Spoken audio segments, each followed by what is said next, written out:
Jai Gurudev. When I was a very little girl, I used to think that I am the main heroine or the main hero of my little world.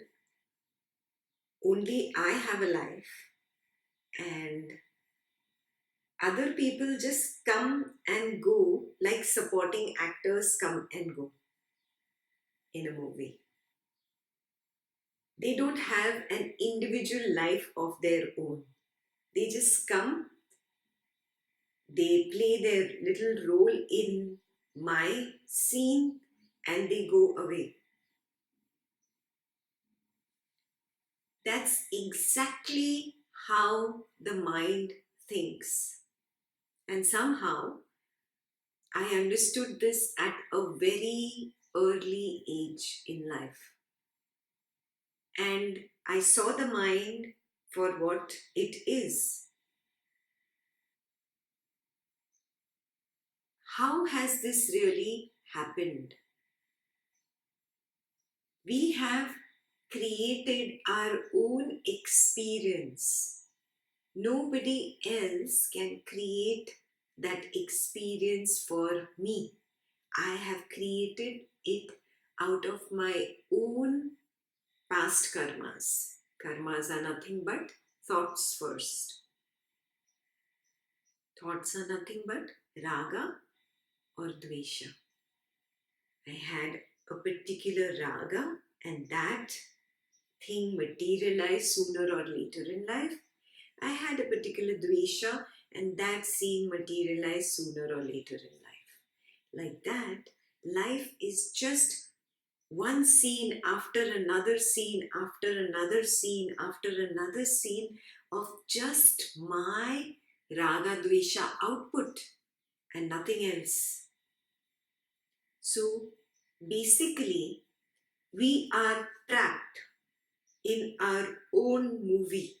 We have created our own movie, and it's never ending because our desires are never ending. The mind loves to just indulge in these desires and continuously create its own fictional reality or illusion.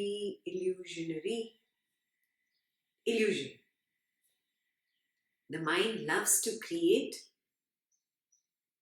its own illusions. Now, when you start walking on the spiritual path and recognize, oh, this is what the mind is doing, and the only way to get out of this chakra view means a trap, a circular trap where you are trapped in the center. The only way to get out of this chakra view is to drop the root cause of this chakra view. And that root cause is as simple as desire, raga or dvesha.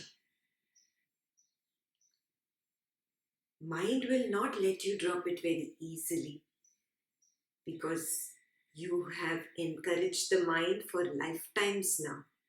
So it loves doing what it's been doing forever. Actually, that's all that the mind knows. It hasn't learned something new.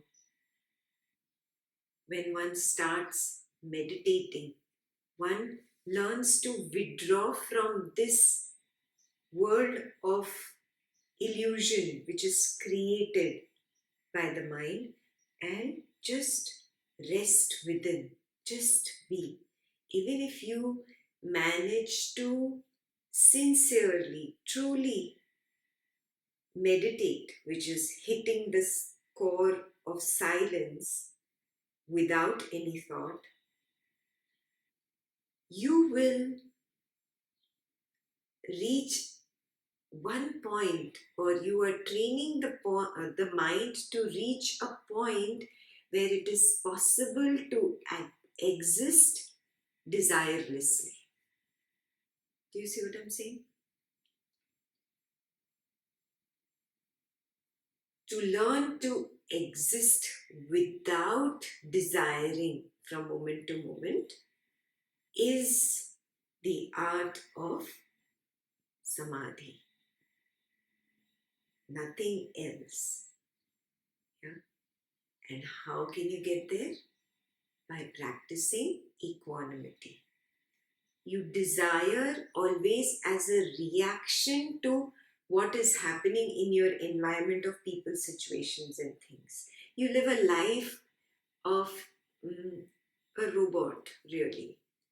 A robot has just learned to react to a particular command. Like that, only a person comes, he gets angry at you, you react. You might not react through speech, you react in your mind. A situation comes, happy situation, you react. A sad situation comes, you react. If there is no situation, you are still reacting to no situation. Have you noticed? Yeah. We have become robotic, mechanical, and we continue to carry on that habit of reacting. Now, the object doesn't matter, whether it is a person or a situation or thing, or it is no person and no situation and no thing. We continue to react. That reaction is a desire. That reaction is either a raga or dvesha. The entire point of spirituality is to learn that skill of dropping all ragas and dveshas and just being with what is. What is. This that I am experiencing has been created from my past thoughts. There is no outside of my own experience. Yeah?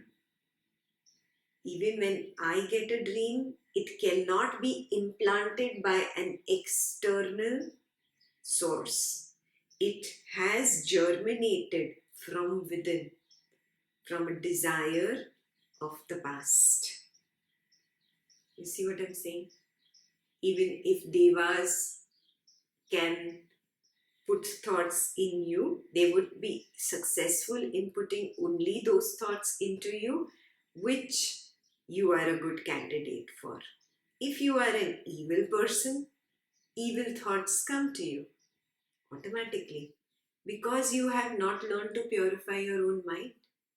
You don't care for your inner purity as much as you care for external prosperity. Yeah? If you are a holy person, holy thoughts come to you. You attract exactly that which you are. You cannot even attract a thought that which you are not. So, really, in life, when people criticize a person A, it does not reflect on person A, it reflects upon the person who is criticizing. He is showing his own true colors. He is showing his own true thoughts. If you doubt a person B, it does not reflect on any anything on person B or incapability of person B. It reflects on you. It is your character. Yeah? It is how your thought process is. Yes. This is a very deep understanding which the ego will not let you accept because you have criticized so many people. You have doubted so many people. Doubted even the Guru. You have hated so many people. You have disliked so many people. It does not reflect on the person. It expresses exactly what your mental conditioning is. Your mental conditioning is that of hatred. Isn't this a beautiful mechanism? I am what I think. I cannot blame an external force at all. Karma is fair and square with everyone, including somebody suffering in a war, in some calamity, in some epidemic disease, in shooting, in terrorism, or somebody experiencing a very peaceful life. Karma is fair and square.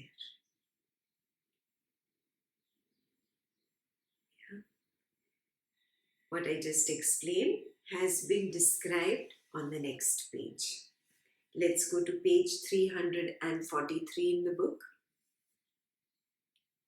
The sage continued, all that exists and all that does not exist are like dream experiences.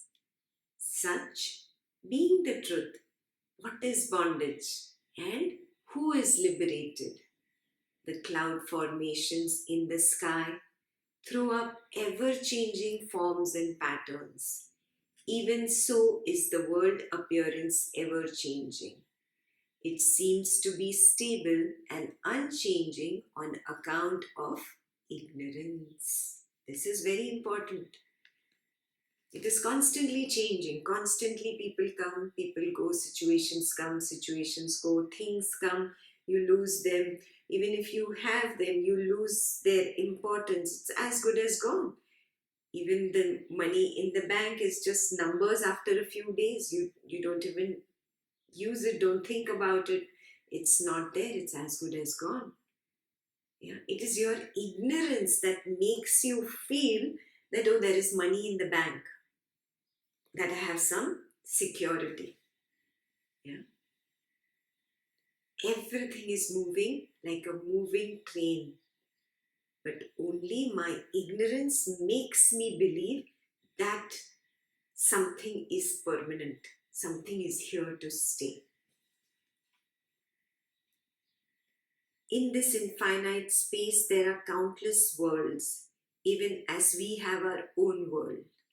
One man's world is not experienced by another person. The measure and experience of frogs living in a well, lake, and ocean are different from one another. They do not share one another's knowledge.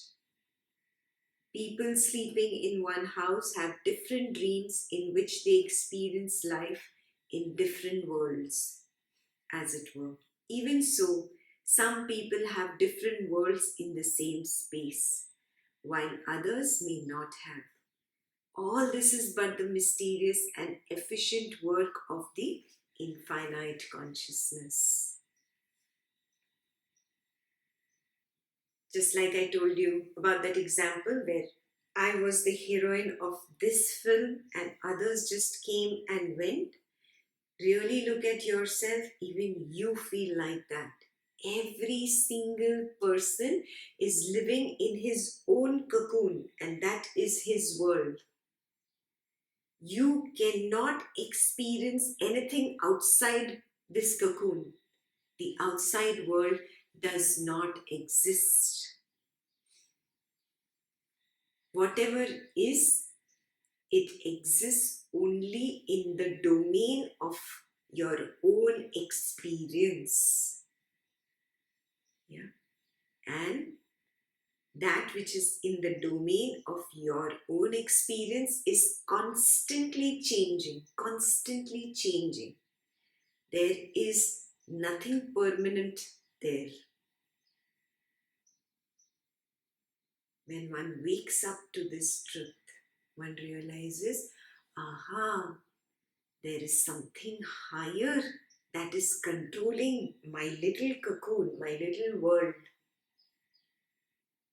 I live in my world, my spouse lives in his or her own world, my children live in their own world, my parents live in their own world.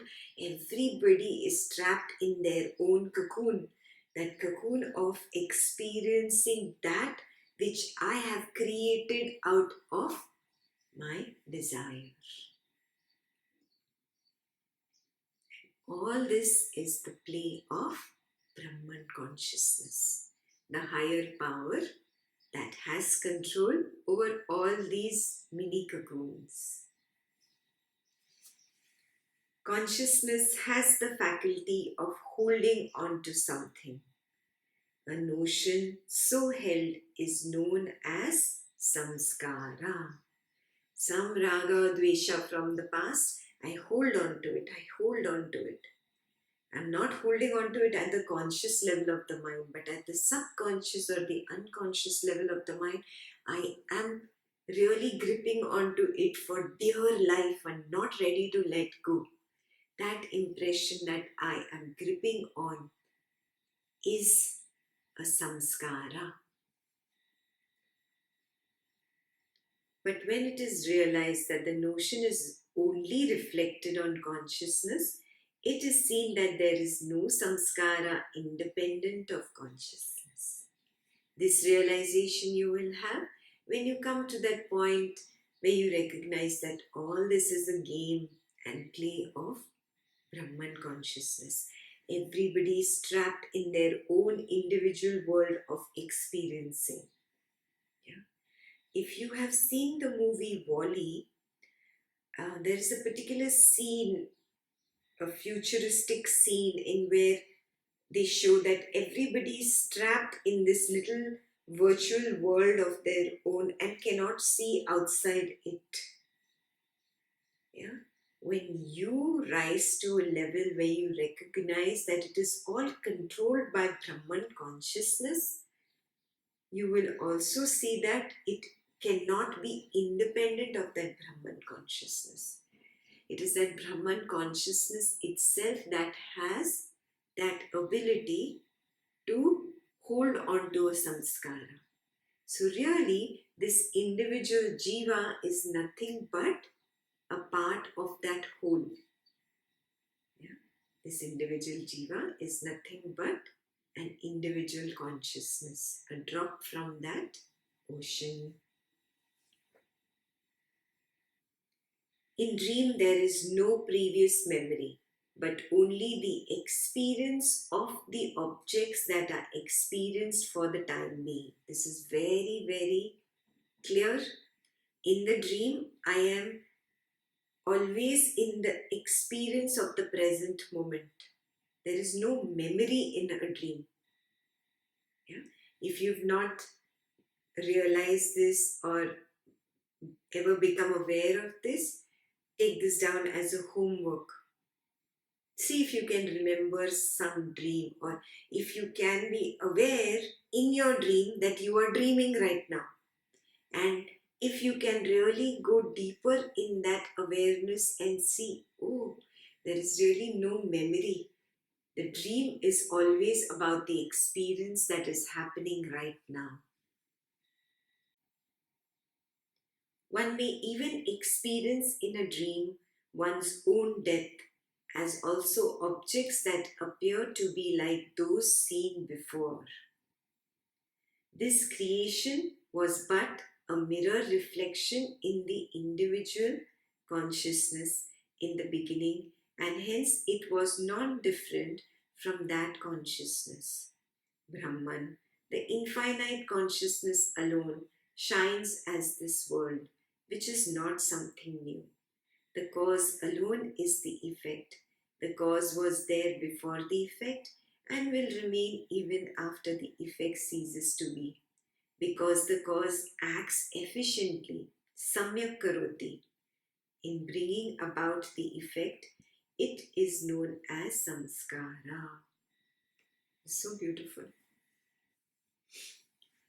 Everyone is trapped in their cocoons, their own individual little world of experiencing.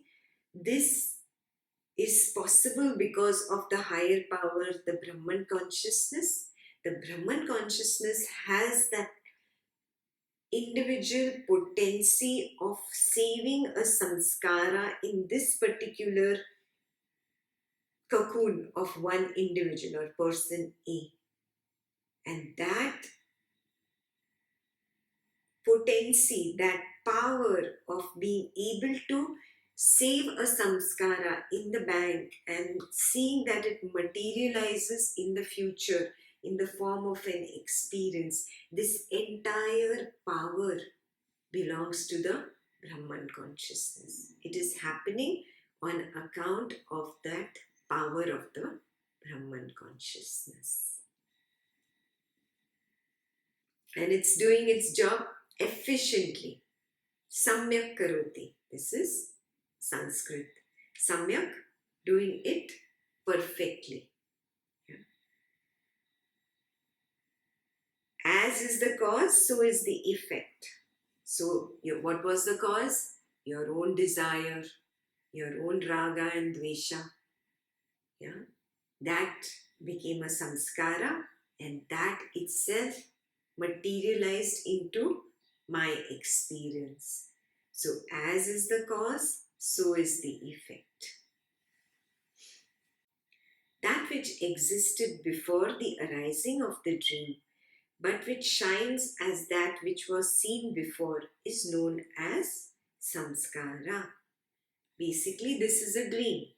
You sitting in Yoga Vasistha class, listening to me, interacting with me, this is your dream. It has germinated from some past desire. Yeah? That past desire was hidden within. Yeah? It shines as that which was seen before. In your head, you had the desire and you already saw this happening. Yes? And that is known as a samskara. So you have samskaras of good, you have samskaras of bad.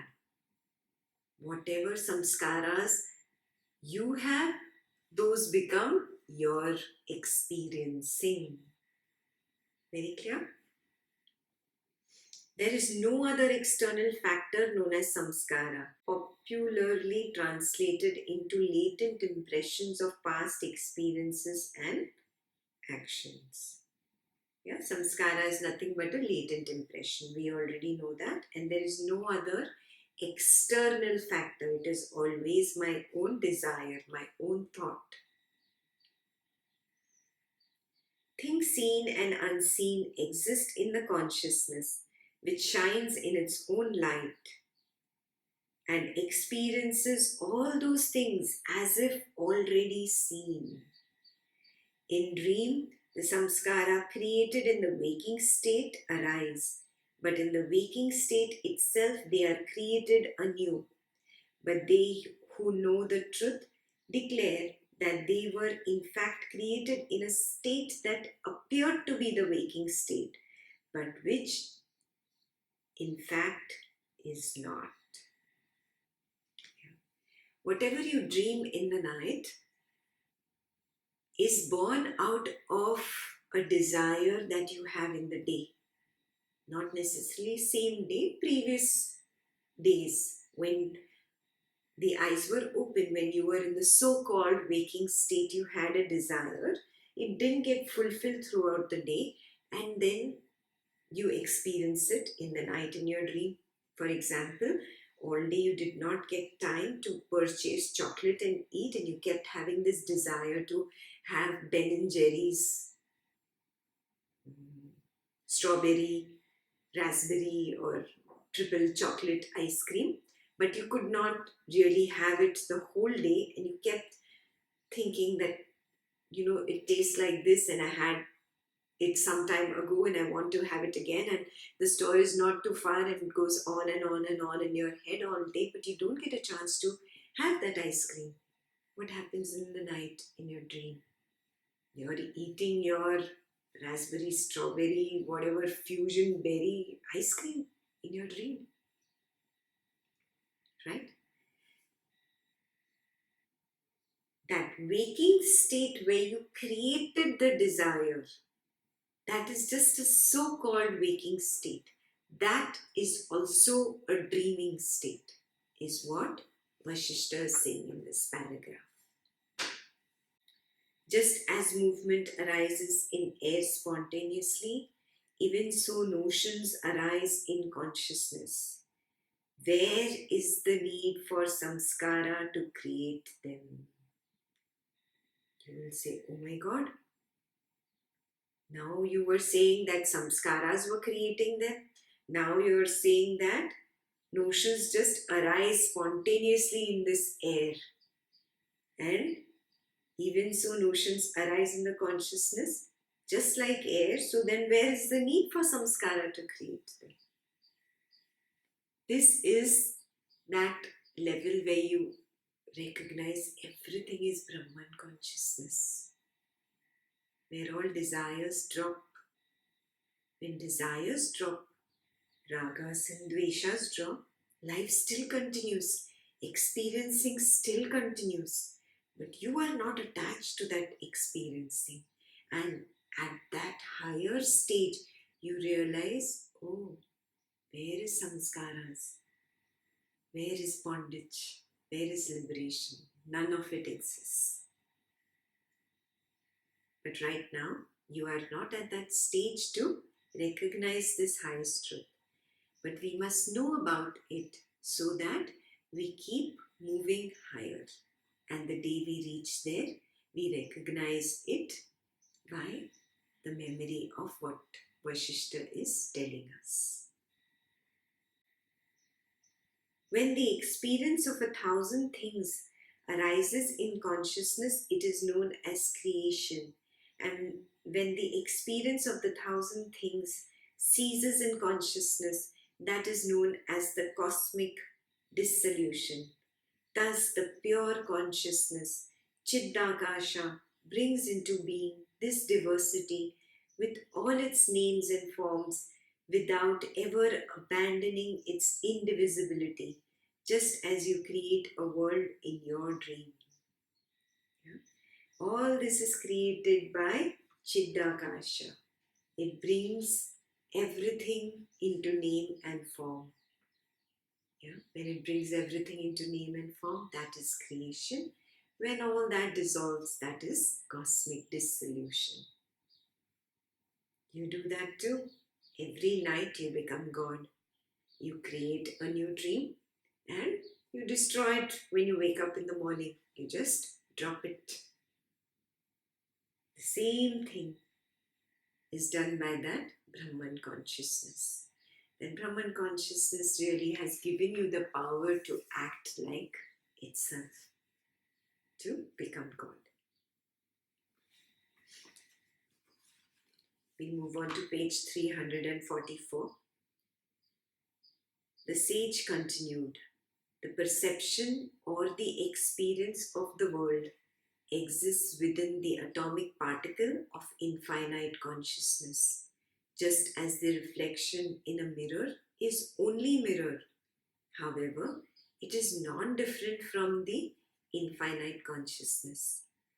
This infinite consciousness is beginningless and endless. That itself is called creation. Wherever this consciousness shines, there this creation exists, non-different from it, even as a body is non-different from its limbs. You and I are consciousness. The entire world is consciousness. By this realization, the creation is seen as an integral part of consciousness and therefore uncreated. Hence, I am that atomic particle of consciousness, and as such, I am infinite and omnipresent. Therefore, wherever I am, I see everything from there itself. I am a particle of consciousness, but I am one with the infinite consciousness on account of the realization of this truth, even as water is same as water. Or I would say, even as water is the same as the ocean. You are not different. Even though there is a reflection in the mirror is still the mirror. The mirror is what the real thing is. Reflection just comes and goes. It's not real, it's not permanent. Yeah. We all are just individual consciousness. We are just little drops of water in that huge ocean. We are not different from the ocean. when you come to this realization that I and you and that plant and that animal and this non-living object, this sofa, everything is the same Brahman consciousness, then there will not be any Dvaitam left.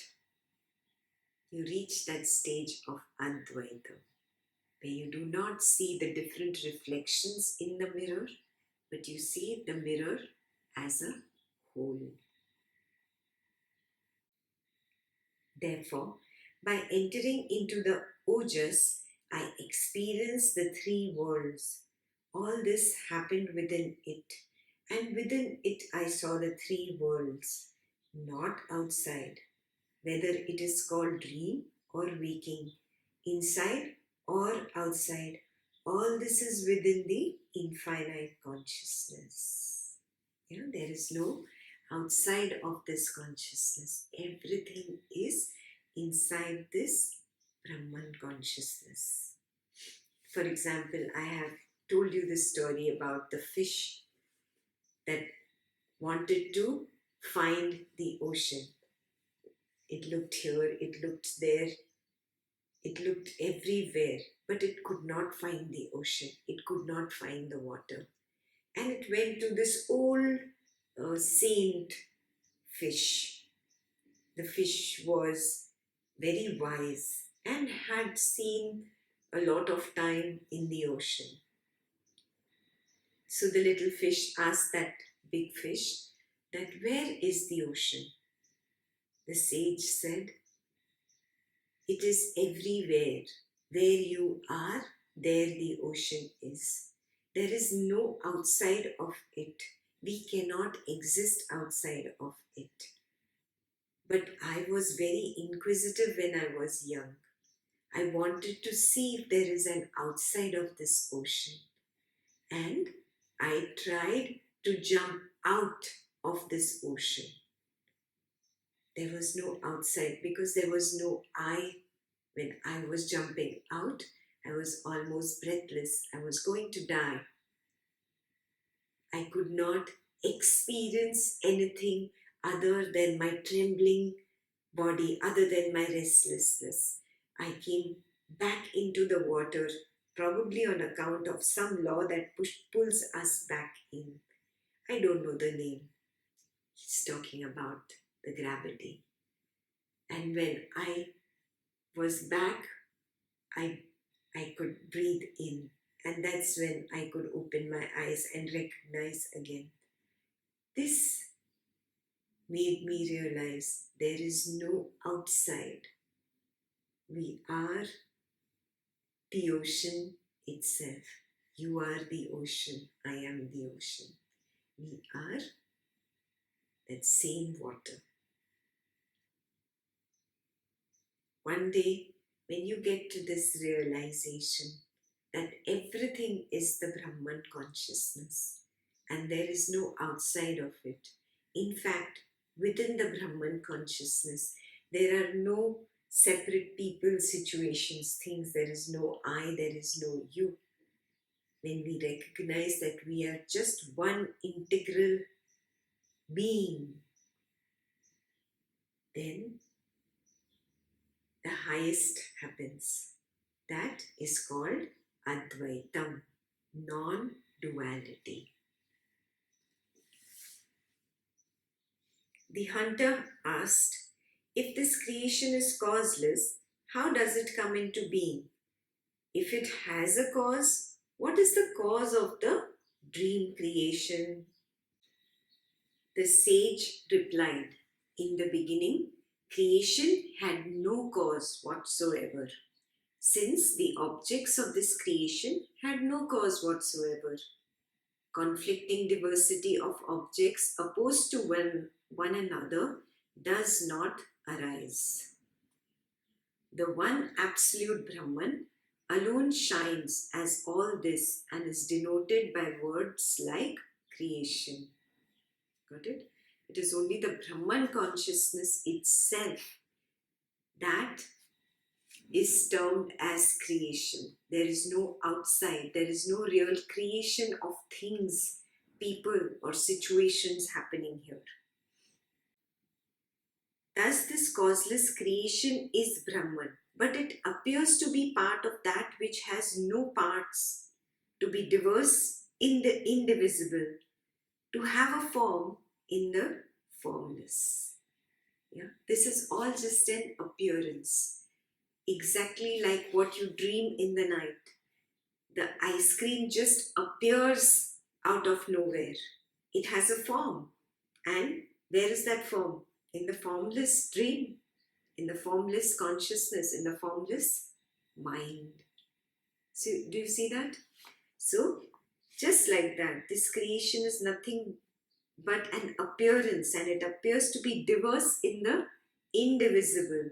It appears to have a form in the formless. It just appears to have parts where there are really no parts. It is all one. For example, all the bacteria and fungi in this body might be thinking, oh, I am different. I can exist by myself. But once they are outside the body called Ekta, they do not exist. They cannot exist. So really, they just under the microscope appear to be separate little parts or individual existences. But it is just one whole. It is one body called Ekta. Like that only, there is one being called the Brahman consciousness. And it is indivisible. It has no parts. It is formless. Whatever appears to have form or appears in parts is only a mere appearance and illusion. Clear? Because it is pure consciousness, it appears to assume various forms like the mobile and immobile objects. It just appears. Yeah? It's like watching, you get those virtual 3D glasses nowadays, and you can actually see a movie. It is an appearance, it is not real. Yes, you can actually experience virtual reality that you're going up and down the roller coaster, but you're really just sitting on the sofa. So it is an appearance. Just like that, this world, whatever you are experiencing, your cocoon, is just an appearance. And as the gods and the sages, it creates and sustains a world order with all the injunctions and prohibitions. Existence, non-existence, the gross, subtle, etc. do not in any way affect the omnipresent consciousness. Very, very clear? However, from there on, effects do not arise without a cause. Now from here, this was just the beginning of the creation explanation. From there onwards, there is cause, effect, cause, effect, cause, effect. The world order and its Lord, which is the Brahman, act on one another just as one arm restrains the other, though both belong to the same person. Yeah, it's just like cause, effect, cause, effect. It is belonging to the same person, same Brahman consciousness. Its creation hits upon the Brahman consciousness. There is a cause. The effect is the Brahman conscious manifesting in the creation. And again, the effect of the creation manifesting on the Brahman consciousness. And the cycle continues from here on. Though in the beginning there was no cause effect, eventually, once the creation is created, the moment there is Dvaitam, cause and effect drama starts between the two. Till time there is Advaitam, there was no cause and effect. Thus, this creation arises without desire and without psychological causation. Very clear? The beginning of the creation is causeless. Yeah? There is no desire, there is no psychological condition. After the creation, the first I creates the you, or the you creates the I. Yeah? I becomes the cause, you becomes the effect. And that's how cause effect starts. The word order or niyati exists within Brahman. Brahman does not exist without niyati. Thus, this creation has a cause, but only in relation to the one whose creation it is, and as long as that creation lasts in relation to him. Very important sentence. Yeah. Only in relation to me, this experiencing, this cocoon is. It is my own little world of people, situations, and things. You have your own little world, you have your own little world. Only in relation to me can this cocoon exist. The moment I recognize the Brahman consciousness, this will fall off. The ignorant think that the Brahman shines or appears as this creation without a cause. And it is again the ignorant that are caught up in this cause and effect tangle or deluded notion that causality is inviolably real. The creation takes place as a coincidence. The ripe coconut falls accidentally just when a crow alights on it. Then Niyati determines this is this and this is that. I want you to contemplate on that last paragraph.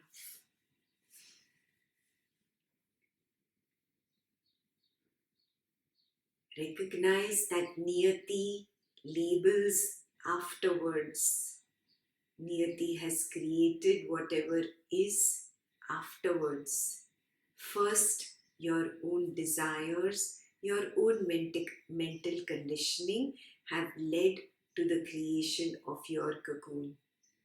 Your own desire hidden in your subconscious mind becomes your own samskara, and that determines your experiencing, your world. Work on yourself to drop that cause. Go beyond cause and effect. Go beyond mind and matter and dissolve into the core of your being that is silent, that is beautiful, that is very, very special. May you keep walking this path. Keep doing your homework. We'll go on to more detail on Vata, Pitta and Kapha next week. Until then, keep contemplating. Jai Gurudev.